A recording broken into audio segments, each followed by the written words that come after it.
नमस्कार, प्रांजल ज्ञान गंगा में आप सभी का स्वागत है। हम संक्षिप्त महाभारत का पाठ कर रहे हैं जिसमें कि द्रोण पर्व चल रहा है। कल हमने कथा में कृपाचार्य की मूर्छा और सात्यकी तथा कर्ण के युद्ध की कथा को पढ़ा था। आज हम कथा में अर्जुन का कर्ण को फटकारना, युधिष्ठिर का अर्जुन आदि से मिलना और भगवान का स्तवन करना। संजय ने कहा, महाराज, एक तो भीमसेन का रथ टूट गया था, दूसरे कर्ण ने उन्हें अपने बागवानों से खूब पीड़ित किया। इससे वे क्रोध के वशीभूत होकर अर्जुन से बोले, धनंजय, सुनते हो ना, तुम्हारे सामने ही कर्ण मुझसे कहता है कि अरे नपुंसक मूढ़, पेटू गंवार बालक और कायर, तू लड़ना छोड़ दे। तेरे विषय में ऐसी बातें मुंह से निकालने वाला मनुष्य मेरे विषय में ऐसी बात मुंह से निकालने वाला मनुष्य मेरा वध है। इसलिए तू इसका वध करने के लिए मेरी बात याद रखो और ऐसा दुख करो जिससे मेरा वचन मिथ्या ना हो। भीमसेन की बात सुनकर अर्जुन आगे बढ़े और कर्ण के निकट जाकर बोले, पापी कर्ण, तू आप ही अपनी तारीफ किया करता है। संग्राम भूमि में डटे हुए सूरवीरों को दो ही परिणाम प्राप्त होते हैं, जीत या हार। आज युद्ध में सात्यकी ने तुझे रथहीन कर दिया था। तेरी इंद्रियां विकल हो रही थी, तू मौत के निकट पहुंच चुका था, तो भी तेरी मृत्यु मेरे हाथ से होने वाली है। यह सोचकर कि सात्यकी ने तुझे छोड़ दिया, देव योग से तूने भी महाबली भीमसेन को किसी तरह रथहीन किया है, किंतु ऐसा करके जो तूने उनके प्रति कड़वी बातें कही है वह महान पाप है। यह काम नीच पुरुषों का है। आखिर तू सूत का ही तो पुत्र ठहरा,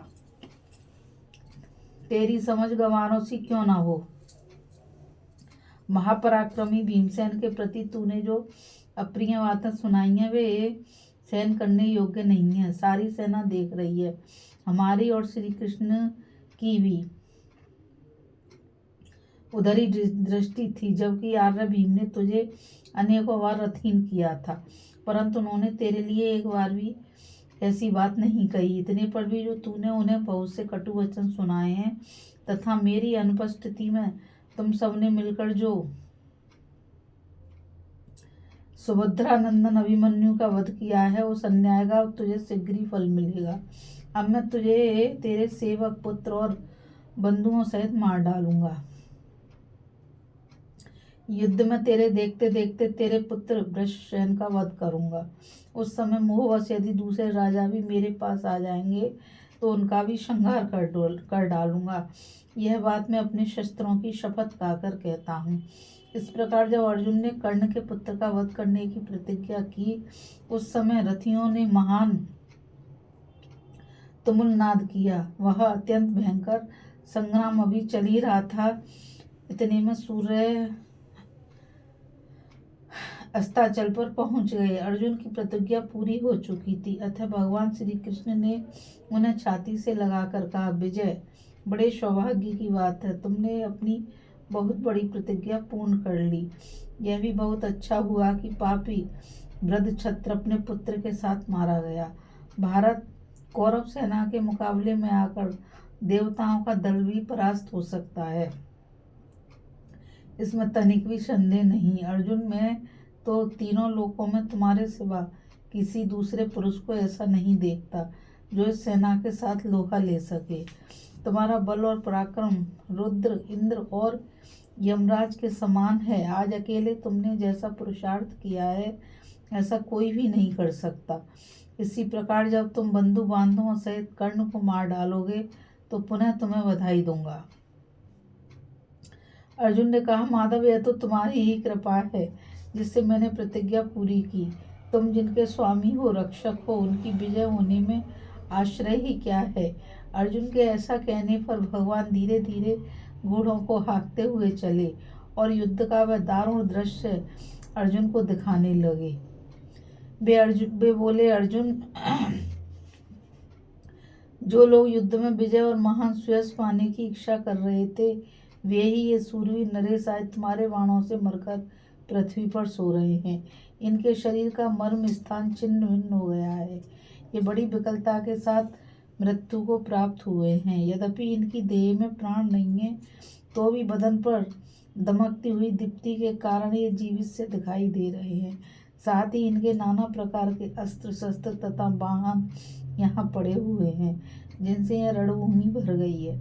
इस प्रकार संग्राम भूमि का दर्शन कराते हुए भगवान कृष्ण ने स्वजनों के साथ अपना 5 जन्य शंख बजाया। फिर अजात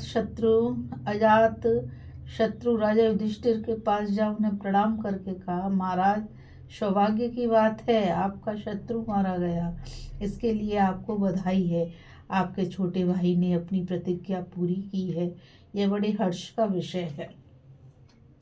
यह सुनकर राजा युधिष्ठिर रथ से कूद पड़े और श्री कृष्ण तथा अर्जुन को गले लगाकर मिले। उस समय वे आनंद के उमड़ते हुए आंसुओं से भीग रहे थे। वो बोले, कमल नयन श्री कृष्ण, आपके मुख से यह प्रिय समाचार सुनकर मेरे आनंद की सीमा नहीं है। वास्तव में अर्जुन ने यह अद्भुत काम किया है। सौभाग्य की बात है कि आज मैं आप दोनों महारथियों को प्रतिज्ञा के भार से मुक्त देख रहा हूँ। यह बहुत अच्छा हुआ कि पापी जयद्रथ मारा गया। कृष्ण, आपके द्वारा सुरक्षित होकर पार्थ ने जो जयद्रथ का वध किया है, इससे मुझे बड़ी प्रसन्नता हुई है। आप तो सदा सब प्रकार से हमारे प्रिय और हित के साधन में ही लगे रहते हैं। जनार्दन, जो काम देवताओं से भी नहीं हो सकता था, उसे अर्जुन ने आपके ही बुद्धि, बल और पराक्रम से संपन्न किया है। यह चराचर जगत आपकी ही कृपा से अपने अपने वर्णाश्रमोचित मार्ग में स्थित हो। जब होमादि कर्मों में प्रवृत्त होता है, पहले यह सारा दृश्य प्रपंच एकारणव में निगम्न अंधकार में था।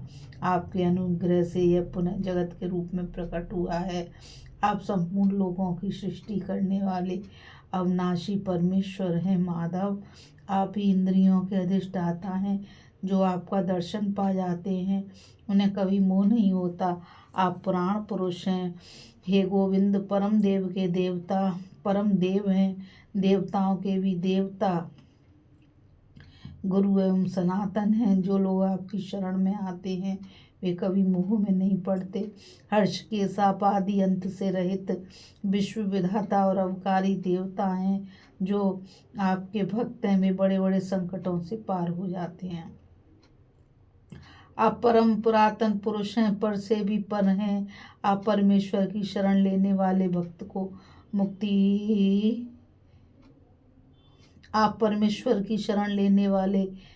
को मुक्ति प्राप्त होती है।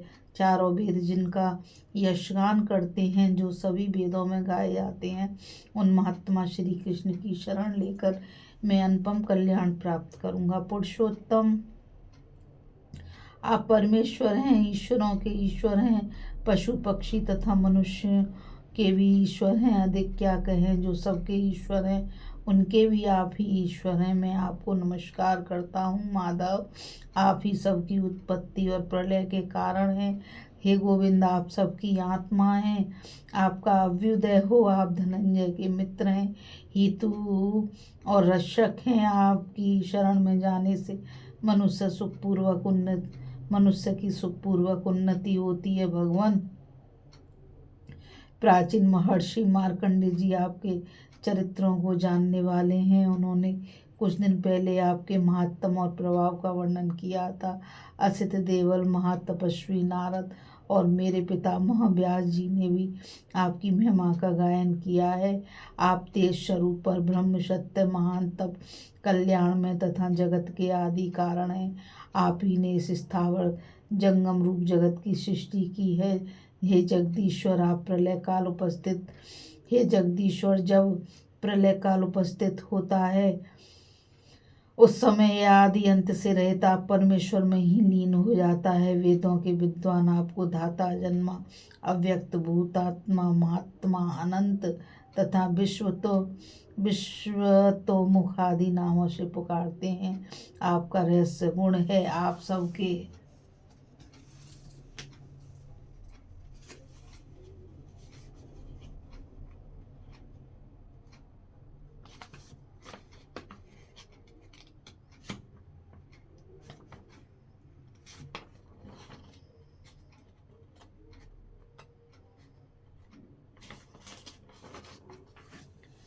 कारण और इस जगत के स्वामी हैं। आप ही परम देव नारायण परमात्मा और ईश्वर हैं। ज्ञान स्वरूप श्री हरि और मुमुक्षुओं के आश्रयभूत भगवान विष्णु भी आप ही हैं। आपके तत्व को देवता ही नहीं जानते। ऐसे सर्वगुण संपन्न आप परमात्मा को हमने अपना सखा बनाया है। युधिष्ठिर के इस प्रकार कहने पर भगवान श्री कृष्ण बोले, धर्मराज, आपकी उग्र तपस्या, परम धर्म, साधुता तथा सरलता से ही पापी जयद्रथ मारा गया है। संसार में शस्त्र ज्ञान, बाहुबल, धैर्य, शीघ्रता तथा अमोघ बुद्धि में कहीं कोई भी अर्जुन के समान नहीं है। इसी से आपके छोटे भाई ने रणभूमि में शत्रु सेना का श्रृंगार करके सिंधुराज का मस्तक काटा है। यह सुनकर युधिष्ठिर ने अर्जुन को गले लगाया और उनके बदन पर हाथ फेरकर शाबाशी देते हुए कहा, अर्जुन, जिसे इंद्र सहित संपूर्ण देवता भी नहीं कर सकते थे, वह काम आज तूने कर दिखाया। मेरे भाई, सौभाग्य का विषय है कि इस समय तुम्हारे सिर का भार उतर गया। जयद्रथ को मारकर तुमने अपनी प्रतिज्ञा पूरी की। तदंतर सूरवीर भीमसेन और सात्यकी ने भी धर्मराज को प्रणाम किया। उनके साथ पंचाल देशीय राजकुमार भी थे। उन दोनों वीरों को हाथ जोड़कर खड़े हुए देख युधिष्ठिर ने उनका अभिनंदन किया। वे बोले, आज बड़े आनंद की बात है कि तुम दोनों को मैं इस सैन्य सागर से मुक्त देख रहा हूँ। तुम दोनों युद्ध में विजयी हुए। तुम्हारे मुकाबले में आकर द्रोणाचार्य कृतवर्मा परास्त हो गए। अनेकों प्रकार के शस्त्रों से तुमने कर्ण को हराया है और राजा शल्य को भी मार भगाया है। अब तुम्हें सकुशल देखकर मुझे प्रसन्नता हो रही है। तुम लोग मेरी आज्ञा का पालन करते और मेरे प्रति गौरव के बंधन में बंधे रहते हो। संग्राम में तुम्हारी कभी हार नहीं होती। तुम दोनों बिल्कुल मेरे कहने के अनुरूप हो। सौभाग्य से ही आज तुम्हें जीते जागते देख रहा हूँ। भीमसेन और सात्यकी से ऐसा कहकर धर्मराज